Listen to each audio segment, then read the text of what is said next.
మార్కాపురం జిల్లాలో అంతర్జాతీయ పెద్ద పులుల సంరక్షణ దినోత్సవాన్ని నిర్వహించారు. ఈ సందర్భంగా జిల్లా కేంద్రంలోని పాఠశాలల విద్యార్థులతో ర్యాలీ చేపట్టారు. Save tiger, save wild life అంటూ ప్లకార్డులు పట్టుకుని ఫారెస్ట్ డివిజన్ కార్యాలయం నుంచి క్లాక్ టవర్ సెంటర్ వరకు ర్యాలీ చేశారు.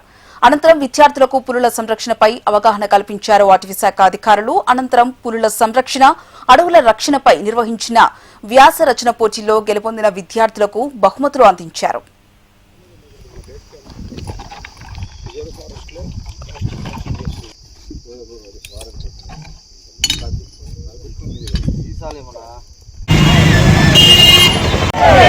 Save Tiger!